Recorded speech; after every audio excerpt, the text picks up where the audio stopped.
세상에, 이런 채널이 있다는 걸 왜 이제서야 알게 된 걸까요? 안녕하세요. 저는 나이 40살의 이혼녀가 된 여자입니다. 정말 제 인생에 이런 일이 생길 거라고는 전혀 생각도 하지 못했고, 제가 이혼을 하게 될 거라고는 상상도 한 적이 없었습니다. 나이 40이 적다면 적고 많다면 많은 나이지 않겠어요? 지금 나이에도 충분히 좋은 사람 만나서 새 출발할 수 있을 거라 생각은 하지만 그럼에도 불구하고 참 씁쓸하네요. 제가 지금부터 풀어나갈 이야기는 조금 답답할 수도 혹은 일부분 시원할 수도 있는 이야기입니다.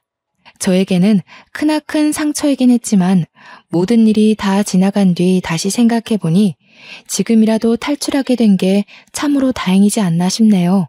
하늘이 저를 조금 더 빨리 도와주셨다면 더 좋았을 테지만요. 그러면 미뤄둔 이야기를 지금부터 꺼내보겠습니다. 저는 고등학교에 진학하면서부터 정신을 차리고 공부를 하게 된 케이스입니다. 대기업에 취직하겠다는 일념 하나로 17살 때부터 코피 쏟아가면서 공부를 했습니다. 고등학교 다니던 시절에 일찌감치 워드 자격증도 땄고요. 공부를 하는 틈틈이 한자 급수 시험도 보고 했습니다. 오로지 취업을 빨리 하겠다는 일념 하나로 만들어낸 결과물이었습니다. 부모님은 커서 뭐가 되려고 저렇게 악착같이 사냐고 했는데 그 결과물이 바로 대기업 입사였네요.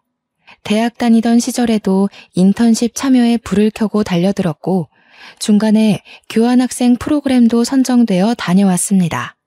줄줄이 늘어놓는 이유는 제가 대기업 취직에 성공을 했고 능력도 인정받아 초특급 승진을 했기 때문입니다. 저와 남편이 만나게 된 자리도 회사였기 때문에 회사 이야기를 빼놓을 수가 없네요. 같은 대기업에 다니면서 서로의 연봉도 다 알 만큼 친한 사이였는데 원래 오빠가 여보 되는 거 아니겠습니까? 남편은 저보다 나이는 많지만 6개월 뒤늦게 입사를 했고 당연히 저보다 직급이 낮았습니다. 제가 초특급 승진을 했다고 했잖아요. 인턴도 지금 다니던 회사에서 시작했고 입사하자마자부터 큰 프로젝트에 발탁이 되어 두각을 드러냈습니다. 당연히 윗선에서는 저를 이쁘게 봐주셨고 동기들이 일찌감치 결혼을 하면서부터 제가 더 자리를 차지하기가 좋아졌습니다. 남편은 제가 직급이 더 높고 제가 더 회사에서 자리를 탄탄하게 잡고 있다는 사실을 못마땅해 했습니다. 약간 남자는 하늘이다 그런 마인드로 사는 경상도 집안의 첫째 아들이었거든요. 연애할 때부터 그런 것 때문에 조금 부딪히긴 했지만 그냥 저도 남편의 자격지심이다 하고 넘어가기 시작했어요. 연애할 때도 그렇게 계속 제가 연봉이 더 높고 직급이 높다는 이유로 빈정거리는 빈도수가 꽤 있었거든요. 처음에는 그걸로 불같이 화도 내고 헤어지기도 했었는데 결국 남편에게 저는 필요한 사람이었기에 다시 만나게 되었습니다. 하지만 그 빈정거림이 쉽게 사라지진 않았죠. 밥을 먹으러 갈 때도 돈 더 잘 버는 네가 사라면서 비싼 초밥집 가서 밥을 먹질 않나. 그래놓고 지가 살 때는 냉동 삼겹살집 데려가고요. 커피를 마실 때도 제가 살 때는 케이크며 쿠키며 엄청나게 사서 주머니에 꾸역꾸역 챙겨가질 않나. 물론 지가 살 때는 아이스 아메리카노 한 잔 사고 끝이고요. 뭘 하려고 하면 돈 잘 버는 네가 사는 거지? 를 입에 달고 살았습니다. 처음에는 그게 너무 꼴보기 싫어서 몇 번이나 그만 만나자고 했습니다. 그런데 또 그만 만나자고 하면 저한테 빌어요. 저 아니면 안 된다고 울고 불고 매달리더라고요. 그리고 또 한동안은 그런 소리 없이 저한테 잘해줘요. 그래서 마음이 약해져서 속아 넘어가지고 하다 보니까 저도 그 빈정거림에 무뎌지더라고요. 시간이 물 흐르듯이 흐르고 어느 정도 나이가 차니까 결혼 이야기가 솔솔 나오더군요. 사실 그때까지도 저는 확신이 없었어요. 이 사람과 오래 연애하긴 했지만 결혼해서 평생을 살아야 한다고 하면 글쎄요. 매일같이 싸우기만 할 것 같고 행복하지 않을 것 같아서 결혼까지는 못하겠다고 생각했죠. 그런데 양가의 생각은 조금 달랐습니다. 시댁에서는 똑부러지고 할 일 잘하는 제가 꼭 며느리가 되었으면 한다고 몇 번이나 저를 붙잡았고요. 저희 집에서는 성격 더러운 저를 받아줄 사람은 남편뿐이라는 이유에서 결혼을 서둘렀습니다. 동기들은 죄다 결혼해서 애가 둘이고 셋인데 저는 아직 시집도 못 갔으니 조바심이 날 수밖에 없었을지도 모르죠. 그렇게 제 의사와 상관없이 결혼식 준비가 한창일 때도 남편은 저에게 모든 걸 떠맡겼습니다. 그때 저는 큰 프로젝트의 중심에 있었기에 시간이 매우 부족했음에도 불구하고 남편이 모든 걸 저에게 맡기는 바람에 결혼식 준비까지 해내야만 했어요. 왜 저한테 오롯이 다 맡겼는지 궁금하시죠? 제 취향이 까다롭거나 신부가 제일 빛나야 하는 자리니까 그런 이유도 아니고요. 단지 제가 더 돈이 많다는 이유였습니다. 돈 많은 사람이 결정권을 가져야 편하다고 지는 손 놓고 있었던 거죠. 저는 그런 남편을 전혀 이해할 수 없었고 속으로 정말 욕도 많이 했지만 좋게 생각하려고 노력했습니다. 이미 주위에도 결혼한다고 소문이 다 났고 제일 중요한 회사에서도 소문이 다 났기 때문에 이제 와서 무르기에 늦었다고 생각한 거죠. 저에게도 체면이라는 게 있으니까요. 결혼은 반반 결혼하자고 했더니 대출은 제 이름으로 받자고 하더군요. 이유는 당연히 제가 더 잘 벌기 때문이죠. 소식을 들은 친구들이 제가 아깝다면서 저를 뜯어말리기까지 했습니다. 딱 봐도 생긴 게 좀팽이 같고 속도 좁아 보이는데 그런 지옥구덩이에 가냐고 하면서요. 결혼을 한 친구들은 저에게 평생 비혼으로 커리어 지키면서 살 줄 알았다고 결국 너도 어쩔 수 없이 시집을 가는구나 하면서 안타까워했어요. 그 이야기를 듣자마자 경력 단절이 막 떠오르면서 파혼할까 싶기도 했습니다. 저도 매일 밤잠을 못 잘 정도로 엄청난 고민을 했어요. 근데 제가 이런 고민을 하는 게 티가 났는지 제 눈치를 보면서 저한테 엄청 헌신하는 척 하더라고요. 평소에도 제 기분이 나빠 보일 때 열심히 옆에서 비위를 맞춰주는 사람이긴 했거든요. 결혼 준비하면서 스트레스 받나 보지 싶었는지 뜬금없이 꽃다발을 선물로 주기도 하고 비싼 레스토랑에 데려가기도 하고요. 평소에는 선물하지 않던 비싼 브랜드의 목걸이도 선물을 해주더군요. 솔직히 그런 선물 받으니까 싫진 않았어요. 부모님 말씀대로 제 성격을 이만큼 받아줄 사람이 어디 또 있겠냐 싶기도 하면서 그냥 다들 이렇게 살겠지 하는 마음으로 결혼식까지 진행했습니다. 결혼식을 진행할 때부터 맡고 있던 프로젝트에 갑자기 스폰이 붙으면서 점점 규모가 커졌어요. 정말 신혼이라는 걸 까먹을 정도로 바빠서 회사에서 숙식을 해결해야 할 때도 있었습니다. 야근은 밥 먹듯이 하고 주위에서도 기대감이 엄청나게 컸습니다. 남편은 제가 집에 들어오지 않는 것에 대한 불만보다 제가 그 큰 프로젝트의 주축이라는 걸 더 고가워했어요. 이제 혼인신고도 했겠다. 저에 대한 자격지심을 숨기지 않고 드러냈습니다. 그게 불과 결혼한 지 3개월 만에 일어난 일이었습니다. 8개월간 이뤄진 큰 프로젝트는 엄청나게 상황한 채로 끝났습니다. 그래서 저는 성과급도 정말 상상할 수 없을 정도로 많이 받았고요. 승진 자리도 내정되었다는 소리를 들을 정도로 축하를 받았습니다. 당연히 임원급 사람들에게 들은 이야기였기에 제 승진에 토를 달 사람은 한 명도 없었습니다. 그런데 그 이야기가 남편의 부서까지 흘러들어갔고 직원들이 남편에게 축하한다고 했나 봐요. 성과급도 많이 받고 승진까지 따놓은 당상이라며 결혼하고 아주 잘 됐네. 이런 식의 칭찬이요.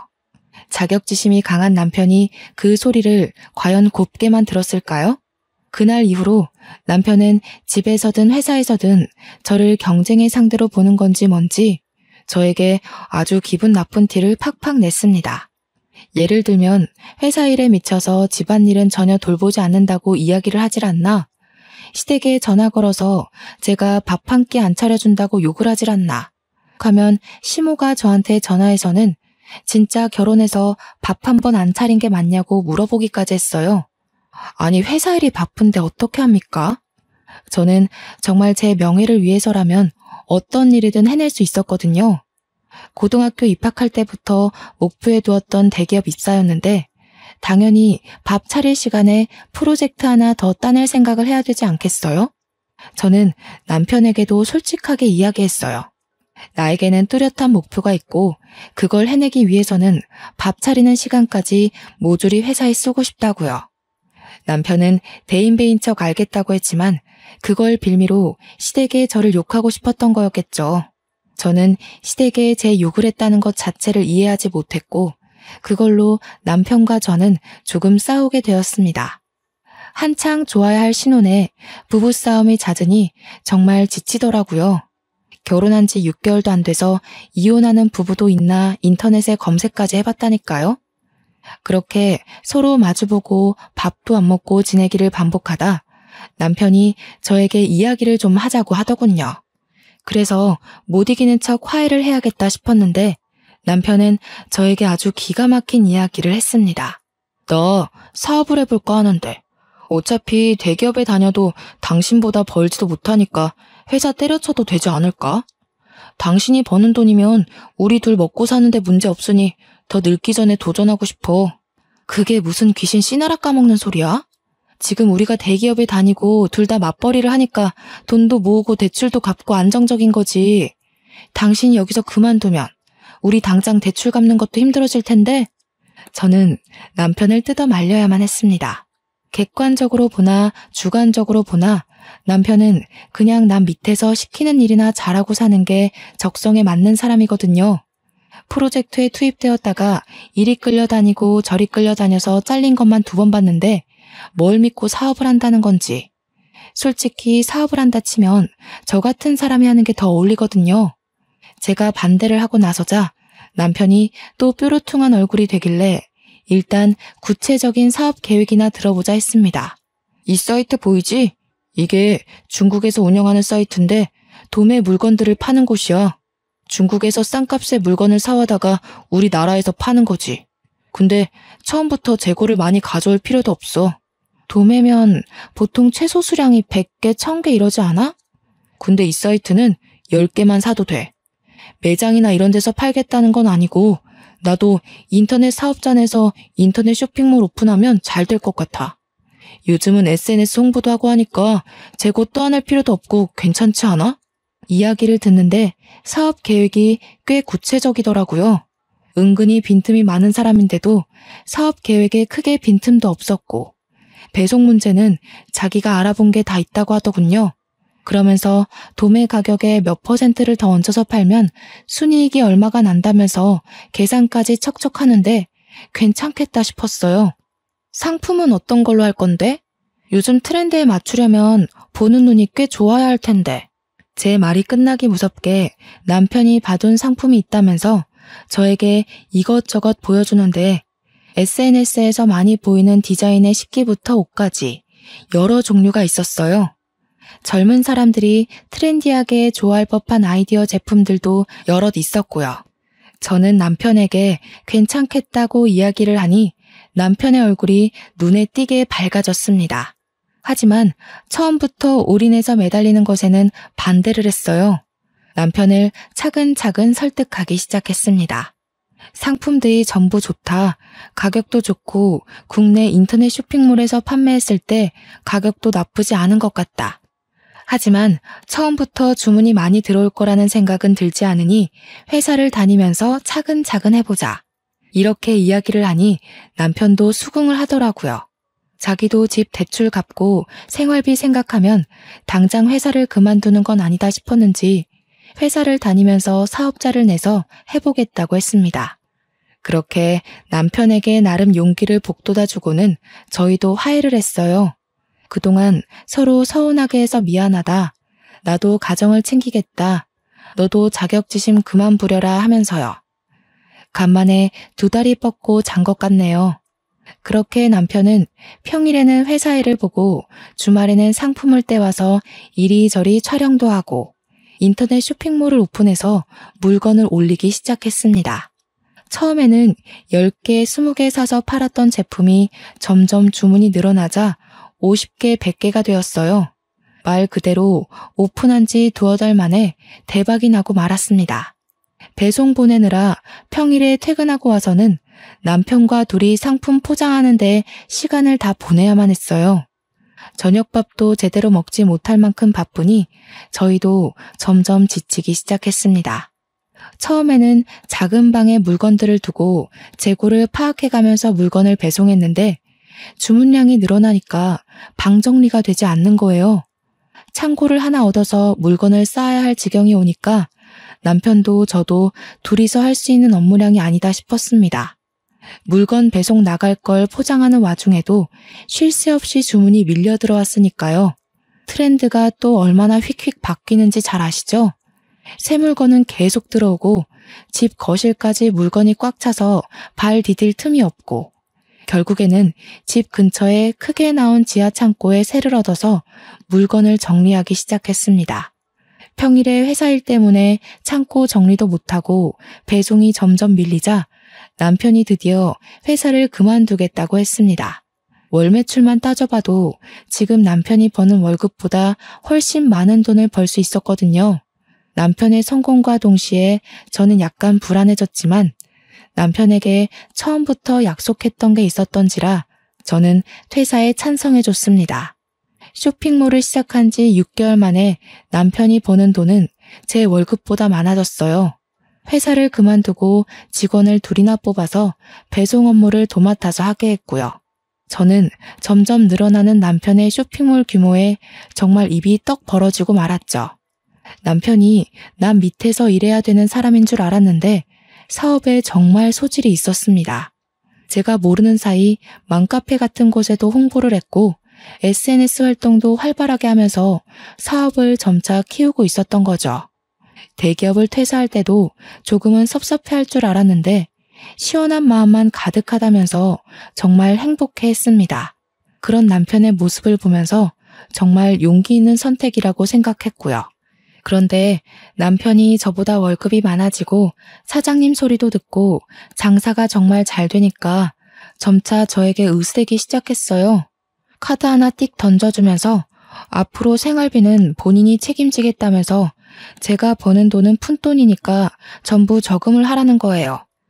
은행에 가서 펀드 가입도 하나 하고 적금도 들으라고 종용했어요. 그러면서 자동이체까지 걸어버리고 저한테 앞으로는 가계부도 쓰고 버는 돈 전부 모으고 있는지 확인하겠다고 저를 올가매는 거예요. 그 전까지는 제가 버는 돈이 더 많으니까 제가 옷을 사거나 가방을 사는 것에 뭐라고 한마디도 못하더니 월급이 역전되니까 저한테 그런 거 하나하나 허락받고 사라고 간섭을 하는 거죠. 하지만 저희도 대출금도 갚아야 하고 나중에 아이도 가질 계획이었으니까 돈을 모아야 한다고 생각은 했어요. 그래서 남편 말도 일리가 있다고 생각하고 돈을 모으기 시작했습니다. 본인이 받은 퇴직금은 투자를 하겠다며 주식에 다 쏟아부었습니다. 저는 그 돈으로 차라리 사업을 더 키워보라 했지만 지금도 충분히 버는데 더 키워봤자라며 제 말을 무시하더군요. 솔직히 저는 주식이 좀 무서웠거든요. 한 방에 돈을 다 잃어버릴 수도 있으니까요. 남편은 은근히 투자에 눈이 밝은 사람이었어요. 저를 은행에 데려가서 펀드 계좌를 만들게 했을 때는 손해가 날 수도 있다고 해서 겁먹었는데 남편이 골라준 종목마다 다 오르더군요. 남편의 퇴직금으로 쌓아올린 주식도 꽤 수익이 났다고 했어요. 제가 눈으로 직접 본 건 아니니까 진짜인지 아닌지는 모를 일이지만요. 그래도 똑부러지게 잘하니까 저도 점차 남편에게 의지하기 시작했습니다. 그러던 어느 날 남편이 직원 2명으로도 물건이 감당이 안 된다면서 직원을 더 늘리겠다고 하더군요. 원래 저와 일일이 상의하던 사람이었는데 장사가 잘 되고 주위에서도 사장님 하니까 이제는 일방적인 통보를 했어요. 어차피 제 사업 아니고 저는 대기업에서 여전히 일을 하고 있었기에 서운하진 않았지만요. 처음에는 시부와 시모도 남편을 도와서 배송 물건을 포장하고 했었는데 자꾸 실수를 하신다는 거예요. 저는 그래도 시부모에게 용돈 줄 명분도 생기고 천천히 확인하면서 일하면 되지 않냐고 시부모랑 함께 하라고 했어요. 근데 남편이 저에게 버럭 화를 내더라고요. 우리 부모님한테 내가 용돈 주겠다는데 너 지금 그거 고가워서 우리 부모님 일 시키려고 하는 거냐고요. 저는 그런 뜻이 아니라고 이야기했죠. 어차피 퇴직하셔서 심심하실 텐데 아들 사업도 도와주고 같이 있는 시간을 늘리면 서로에게 좋지 않겠냐고 했는데도 남편은 제 말을 듣지 않았어요. 그저 시부모를 부려먹지 못해서 안달난 며느리처럼 저를 바라보았습니다. 억울했지만 뭐 어떻게 하겠어요. 자기 사업이고 자기가 알아서 하겠다면서 저를 완전히 배제시키는데요. 그러더니 새 직원을 뽑았다고 하더군요. 어린 여자애 하나와 군대 다녀온 남자애 하나였어요. 남자애는 물건 정리하고 재고 관리하고 배송 업무만 도와주러 오시는 아줌마 셋과 함께 포장 업무를 했고요. 여자애는 사무실에서 주문도 받고 문의글 같은 거 답변도 해주고 전화 상담도 하는 그런 업무를 도맡아 한다고 했어요. 남자 직원은 창고에 상주했고 남편이랑 여직원은 칸으로 나눠진 사무실에서 컴퓨터 업무를 본다고 했습니다. 포장 직원 아줌마들도 매일같이 와서 3-4시간씩 포장을 할 정도였으니 규모가 정말 커지긴 했죠. 저는 그 와중에 회사 업무를 봐야 하니까 일일이 신경을 쓰지 못하고 있었어요. 대기업이라는 게 그렇게 녹록지 않거든요. 제가 딴짓할 수 있는 시간을 전혀 주지 않았기에 저는 평일에 월차를 내지 않고서야 남편 사무실에 가볼 수가 없었죠. 그리고 남편은 제가 일단 남편 사업장에 가서 참견하는 행위 자체를 싫어했습니다. 직원들을 새로 뽑고 몇 개월이 지나서 제가 회식이라도 해야 되는 거 아니냐고 퇴근하고 들리겠다고 하니까 완전 반대를 하더군요. 사장이 있는 것도 눈치 보일 텐데 사장 부인까지 온다고 하면 애들 기죽는다고요. 아니 뭐 제가 애들 잡아먹는 것도 아닌데 그렇게 말하니까 좀 그렇더라고요. 제 월급을 전부 적금과 펀드에 쏟아붓고 있었잖아요. 그러다 보니 제가 성과급을 받지 못하면 개인적으로 쓸 수 있는 돈이 없더라고요. 이미 예전부터 모아두었던 돈은 집 대출금 갚는 데 쏟아부었고 이전에 받은 성과급으로는 이미 가방도 사고 부모님 용돈도 드렸고요. 회사 일에 매진해봐야 월급 통장으로 돈이 들어오면 전부 다른 계좌들이 퍼가요 하니까 제 개인 돈이 없는 거예요. 있는 거라곤 달랑 남편이 준 카드 하나뿐이었어요.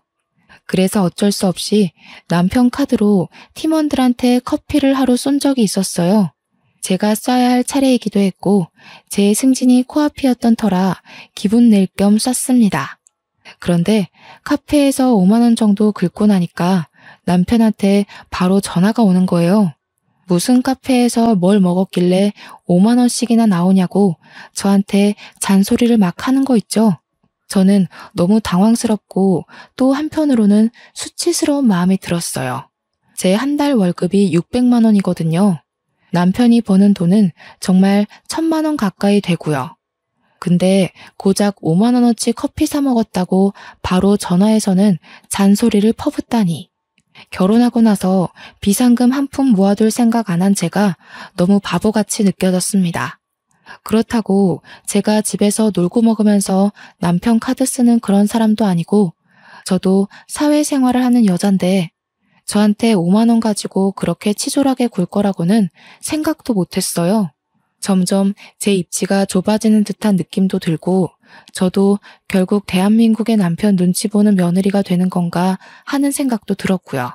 근데 거기서 끝나지 않고 남편이 갑자기 대기업 다니던 시절을 들먹이면서 자격지심을 또 부리는 거예요. 그깟 회사 다니면서 너한테 굽신거렸던 거 생각하면 열불이 뻗친다나 뭐라나. 진즉 사업을 했으면 그때 너한테 그렇게 수그릴 필요도 없었는데 이러면서 저한테 그 월급 받아서 뭐 할 거냐고 하더라고요. 고작 600만 원 벌면서 언제 벌어서 언제 쓰냐고. 저는 진짜 그 말을 듣는데 아니 이 사람이 돈 좀 번다고 이렇게 달라질 수 있나 싶었습니다. 사업 시작한 지 1년도 안 된 사람이 너무 기고만장하다는 생각이 들었어요. 저한테 대기업 다니는 거 아무짝에도 소용없다면서 차라리 때려치우고 자기 일을 도우라는 거예요 글쎄. 아시다시피 제 팀장 직함이 눈앞에 바로 있고 제 일에 얼마나 자존감이 넘치는지도 아는 사람이 저한테 저러니까 너무 짜증났어요. 그래서 저도 지지 않고 말했죠.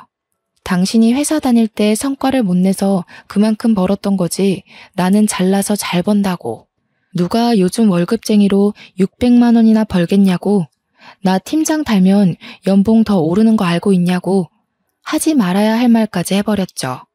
당신 사업이 언제까지 잘 될 것 같냐고요.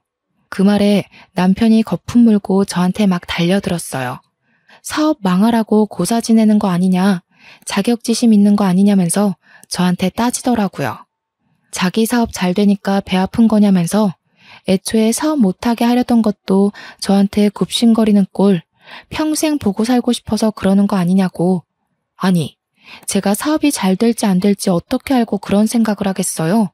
저도 말이면 단줄 아냐고 엄청 소리 높여서 이야기를 했고 결국 둘 다 부부싸움에 지쳐서 말도 안 하고 살게 되었습니다. 여자가 말이야, 남편 사업장 돕는 게 내조야 내조. 언제까지 그 사업이 잘 되기만 할 것 같아? 당연히 고정 수입이 있어야지. 누구 하나가 잘 벌고 못 벌고가 중요한 게 아니라 어쨌든 먹고 살아야 할 고정 수입은 필요하지 않겠냐고. 내가 생활비도 넉넉하게 주고 있잖아. 카드 하나 던져주고 내가 뭘 사 먹는지까지 일일이 체크하면서 뭘 넉넉하게 준다는 거야. 나도 내 돈 다 묶여있지만 않으면 당신 돈 안 쓰고도 살 수 있어. 그날 이후로 남편과 저는 대화를 하지 않게 되었어요. 어차피 입을 열어봐야 서로 상처 주는 대화만 하게 되었으니까요. 그렇게 한 달을 넘게 냉전 상태를 유지하고 지냈는데 어느 날 남편이 직원들이랑 회식을 하고 늦게 들어오더군요. 술에 떡이 되어서 돌아왔는데 현관 입구부터 술 냄새가 나서 제가 눈살을 찌푸렸어요. 정직원이라고 해봐야 남자애 여자애 하나 있는데 무슨 이 시간까지 술을 먹나 싶기도 했고요. 남편에게 질문을 해봐야 술에 취해서 대꾸도 못하고 있길래 현관 앞에 쓰러져 있는 걸 낑낑거리면서 집 안으로 들였습니다. 그런데 남편의 멱살을 잡고 끌고 가는 와중에 와이셔츠 카라 부분에 여자 화장품이 묻어있는 걸 발견했어요. 이 남자가 여자가 있는 술집이라도 갔다 왔나 싶어서 잔소리를 하려고 하는데 인사불성돼서 말귀도 못 알아듣더라고요. 그래서 다음 날이 될 때까지 기다렸습니다. 주말이라 늦게 일어난 남편에게 눈 뜨자마자 추궁을 했어요.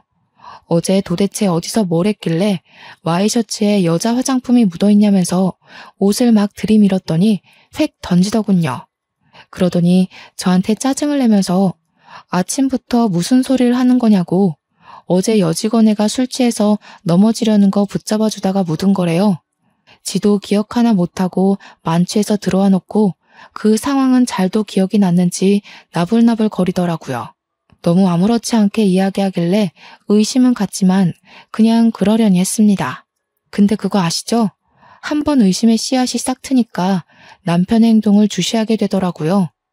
남편이 점점 퇴근하는 시간이 늦어지는데 처음에는 그냥 일이 바쁜가 보다 했던 게 의심이 한번 싹 트니까 곱게 보이질 않는 거예요. 휴대폰도 처음에는 대놓고 하던 사람이 점점 숨기면서 보는 것 같다는 기분도 들고요. 그래서 제가 하루 날을 잡고 남편이 잠든 사이에 몰래 휴대폰을 뒤져봤어요. 근데 정말 아무것도 없이 깨끗했습니다.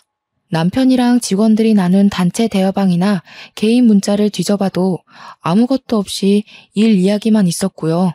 괜히 의심했던 게 미안해지면서 몰래 본 건 비밀로 해야겠다 싶었습니다. 그러다가 진짜 제 인생에서 가장 잊지 못할 사건이 터졌습니다. 의심을 지우려고 노력한 지 한 달이 채 지나지 않아서 남편이 휴대폰이 사라졌다고 막 집안을 뒤지더라고요. 저도 전화해보고 했는데 어디에서도 남편 휴대폰이 울리지 않았어요. 아무래도 차에 두고 온 것 같다는 소리를 하더라고요. 마트 갈 준비를 하고 있었거든요. 그래서 남편한테 차 키를 달라고 했습니다. 어차피 나 마트 가려고 했어. 당신 차 타고 갔다 오면서 휴대폰 있나 봐줄게. 그러다 남편이 의심 없이 차 키를 저에게 주더라고요. 그래서 남편 차를 찾아서 시동을 걸고 보니 음료 놓는 자리에 휴대폰이 꽂혀 있었습니다. 칠칠치 못하게 여기다가 두고서는 휴대폰을 그렇게나 찾았구나 싶어서 주머니에 넣고는 마트에 가려고 했는데 갑자기 진동 소리가 들리는 거예요. 제 휴대폰도 주머니에 있는 남편의 휴대폰도 조용한데 진동 소리가 계속 들렸어요. 뭔가 싶어서 소리가 나는 곳을 찾아보니까 차 글로브 박스 안에서 울리더라고요. 그래서 아무 생각 없이 글로브 박스를 열었더니 남편 휴대폰과 똑같은 기종의 똑같은 색인 휴대폰이 하나 더 있더라고요. 순간 등줄기에서부터 소름이 쫙 끼치면서 금기의 열매를 먹은 것 같은 기분이 들었습니다. 발신자를 확인하니 하트라고 되어 있었어요. 저는 덜덜 떨리는 손으로 전화를 받았습니다. 웬 여자가 여보세요? 하길래 제가 누구세요? 라고 반문을 했어요. 그러니까 여자가 누구세요? 하는 거예요.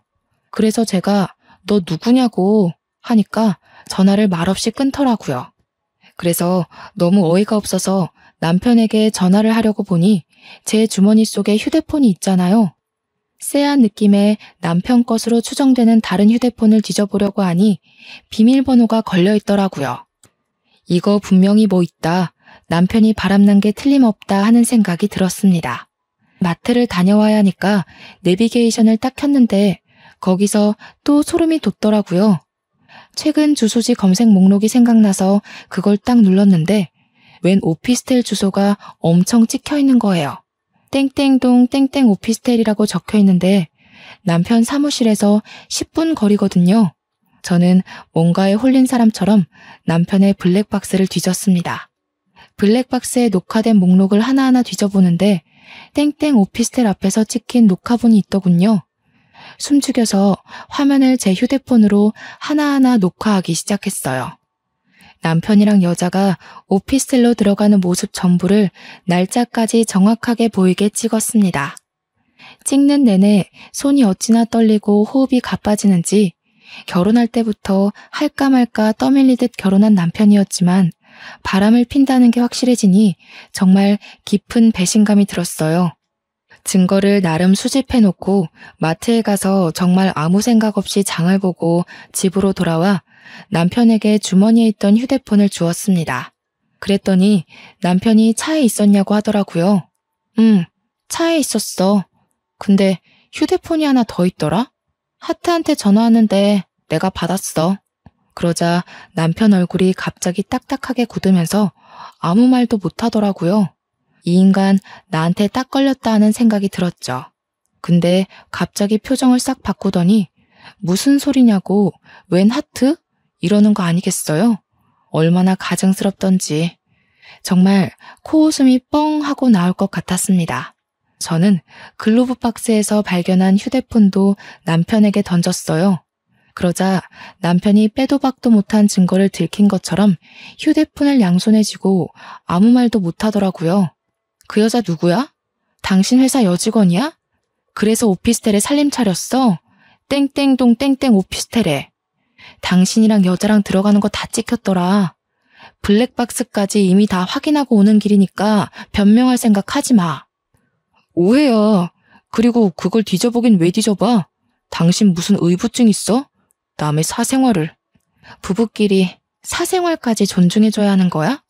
그 사생활이라는 게 바람인 거고 내가 어디까지 눈 감아줘야 하는 건데 말해봐. 제 말에 남편이 아무 소리 못하고 부들부들 떨더라고요. 바람 필 때는 좋아서 몰랐겠지만 걸리고 나니까 이제 와서 후회라도 하는 건지 뭔지. 그런데 남편이 갑자기 한숨을 내쉬더니 오히려 당당하게 나오는 게 아니겠어요. 야, 남자가 사업하고 돈도 좀 벌고 하면 바람도 한 번쯤은 필 수도 있는 거지. 그거 실수잖아. 실수 한 번을 용서 못 해줘? 그냥 그런가 보다 하고 넘어가는 미덕도 없냐 너는? 네가 뭐 어떻게 할 건데? 나랑 이혼이라도 하게? 지금 그걸 변명이랍시고 입 밖으로 내뱉는 거야? 바람이 실수라고? 나도 실수해도 되는 거야? 너랑 나랑 같냐? 꼴랑 500만 원 좀 넘게 벌면서 내가 턱턱 가져다주는 돈 없으면 어떻게 살려고 그래? 그렇게 말하는데 정말 개구리 올챙이 시절 생각 못한다는 말이 딱 떠오르더라고요. 여자 혼자 사는데 월 500에서 600만 원이면 당연히 배부르게 먹고 살 수 있다는 생각은 왜 못하는 걸까요? 그리고 지 대기업 다닐 때 저보다 훨씬 못 벌었었거든요. 혼자 살면서 그 정도 월급이면 떵떵거리면서 살 수 있는데 지가 지금 버는 돈에 심취해서 저를 깎아내리니 너무 짜증났습니다. 바람은 둘째치고 저런 마음을 가진 사람과 살아야 한다는 게 개탄스러웠어요. 어차피 한순간 지나가는 바람이야. 내가 알아서 정리하고 올 테니까 그냥 그때까지만 냅둬. 내가 미쳤냐? 한 번 바람핀 인간은 두 번, 세 번 계속 바람피면서 살게 돼 있댔어. 그냥 이혼해. 내가 뭐가 아쉬워서 너 같은 인간이랑 같이 살아? 누가 아쉬울 것 같아? 아쉬운 건 너지. 내가 벌어다 주는 돈 없으니까. 너같이 대기업 다닌답시고 일에 미쳐서 남편은 신경도 안 쓰는 여자 나도 필요 없어. 네가 내조를 하기를 해, 살림을 하기를 해? 나도 너랑 이혼하는 게 마음 편해. 저도 같이 달려들어서 남편한테 싸댔어요. 위자료 톡톡히 준비하라고, 바람난 주제에 말이 많다고, 시댁이나 친정이 알아서 이야기하라고, 네가 바람나서 헤어지는 거라고 물고 늘어졌죠. 집은 제 이름으로 대출받았던 거고 갚아야 할 돈도 이제 멀지 않았기 때문에 위자료인 셈 치고 제가 들고 간다고 했어요. 머릿속으로 계산기 좀 두드려보는 것 같더니 지 손해는 아니다 싶었는지 그렇게 하고 깔끔하게 이혼하자고 하더라고요. 월급쟁이 불쌍해서 자기가 1, 2억 정도 인심 쓰듯이 주는 셈 치자고요. 끝까지 그 잘난 사업장 얼마나 가나 지켜본다 했죠. 그 여자는 제 생각대로 회사 여직원이었어요. 나이도 고작 20대 중반이던데 어쩌다 16이나 차이 나는 남자한테 빠져가지고 그렇게 인생을 망치는지. 그래도 제 업보다 생각하고 살아야죠. 유부남 꼬셔서 살림까지 차린 건데 근데 저는 그냥 넘어가면 안 되지 않겠어요? 남편과 협의이혼 도장 찍고 아파트까지 다 넘겨받은 이후에 상간녀 소송부터 걸었습니다. 증거야 뭐 블랙박스면 충분하다고 하더군요. 거기다가 제가 그 불륜 남녀들의 휴대폰 수사까지 맡기면 증거야 차고 넘칠 거라고 했어요. 제가 상간녀 소송을 걸고 뒤늦게 남편이랑 상간녀가 송달을 받았는지 전 남편이 저에게 전화가 와서 그 소송 뭐냐고 화를 내더라고요. 상간녀 소송이 상간녀 소송이지 뭐긴 뭐겠어. 저는 그 한마디는 알려주고 두 연놈들의 번호를 차단해버렸습니다. 당연히 증거가 충분했기에 소송에서 저는 이겼고 위자료로 2천만 원을 받게 되었습니다.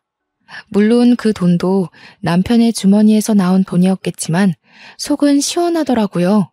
승소문을 프린트해서 그 동네 오피스텔이랑 상간녀의 본집 주소지 근처에 죄다 뿌려버렸습니다. 인터넷에 찾아보니 명예훼손으로 걸려봐야 처음에는 벌금 몇십만 원이 전부라고 하더라고요. 게다가 상간녀 아버지가 교육자라고 했으니 타격은 더 클 거라고 생각했거든요. 그래서 그 학교까지 수소문해서 주변에 죄다 뿌려버렸습니다.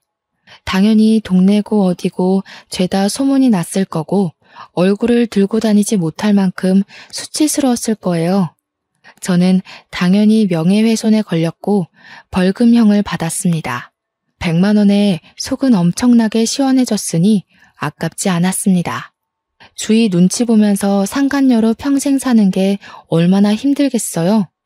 남편이랑 오래 만나봐야 얼마나 더 만날 수 있겠나 싶더라고요.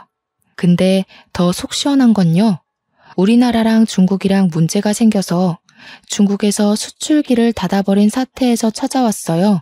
수출길이 막히니 남편 사업장에도 당연히 차질이 생겼죠.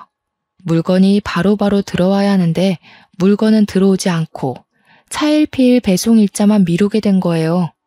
주문이 들어왔으니 고객들은 돈을 다 냈는데 물건은 3주가 지나도 도착을 안 하니까 어떻게 됐겠어요?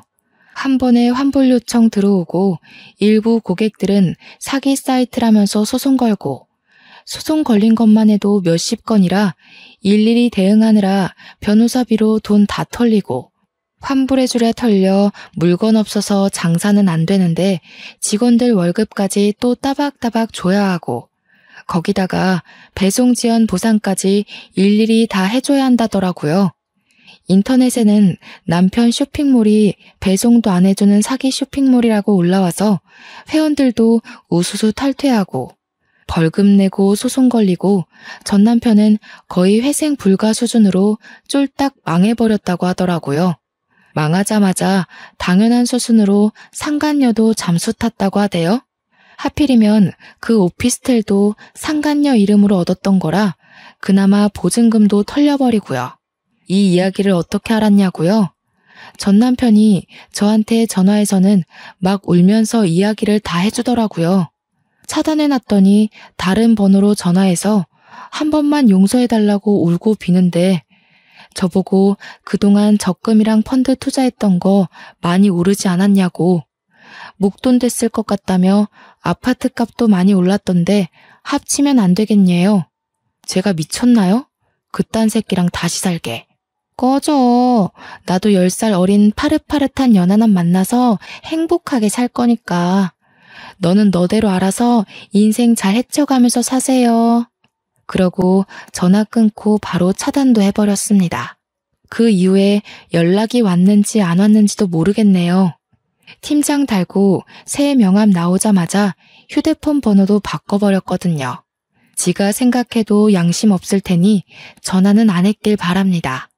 지금 저는 정말 탄탄대로 잘 밟아가면서 팀장으로서 팀원들 잘 챙기면서 지내고 있어요. 전 남편에게 후원장담했던 것처럼 연하남과 썸 타면서 지내고 있네요. 돌싱이 되어버리긴 했지만 앞으로의 인생은 행복한 일만 가득할 거라 상상하면서 오늘 하루를 마무리 짓습니다. 여러분도 즐거운 인생 사시길 바랄게요.